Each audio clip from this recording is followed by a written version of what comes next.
একটা হত্যাকাণ্ড হয়েছে, সেখানে আমরা দেখছি যে একটি পক্ষ আরেকটি পক্ষকে ঘায়েল করার জন্য এটাকে টুলস হিসেবে ব্যবহার করছে।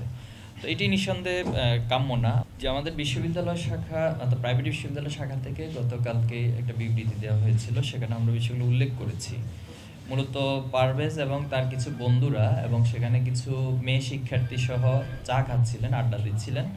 তো সেখানে ছোটোখাটো একটা বিষয়, হয়তো কেউ কারোর দিকে তাকিয়ে হাসি দিয়েছেন অথবা কোনো একটা বিষয় নিয়ে ছোটোখাটো ভুল বোঝাবুঝি হয়েছে। এর প্রেক্ষিতে পরবর্তী তারপর হামলা করা হয় এবং হত্যার ঘটনাটি ঘটে। তো আমরা নিঃসন্দেহে এটি কোনো ধরনের হত্যাকাণ্ডকে আমরা সাপোর্ট করি না। সেটা যদি মব সৃষ্টি করে কোনো একজন একবারে স্পষ্ট প্রমাণ সহকারে যদি কোনো অপরাধীও চিহ্নিত হয়, তাকেও মব সৃষ্টি করে হত্যাকাণ্ডের পক্ষে আমরা কখনোই না। সেখানে আইন রয়েছে, বিচার রয়েছে, এবং আমরা আরও যতটুকু জেনেছি বিশ্ববিদ্যালয়ের প্রশাসন থেকেও বিষয়টাকে মিটমাট করে দেওয়া হয়েছিল, কিন্তু পরবর্তীতে একটা গ্রুপ অতি উৎসাহী হয়ে এই ঘটনাটি ঘটিয়েছে। তো এটা দুঃখজনক, আমরা নিন্দা জানাচ্ছি, প্রতিবাদ জানাচ্ছি, এবং এটার ন্যায় বিচার হবে সুষ্ঠু তদন্তের মাধ্যমে, সেটার প্রত্যাশা রাখছি।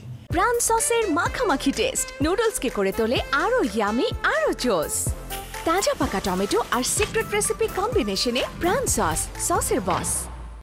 তবে বাংলাদেশের রাজনীতির কিছু কালচার আসলে খুব খারাপ, এটা আমরা কখনো প্রত্যাশা করি না। দীর্ঘদিন ধরে এটা ঘটে আসছে এবং চলমান রয়েছে, এখনো 5ই আগস্টের পরেও কিছু ক্ষেত্রে চলমান রয়েছে, যে একটি পক্ষ আরেকটি পক্ষকে ছোট ছোট উইং ধরে ঘায়েল করার প্রচেষ্টা।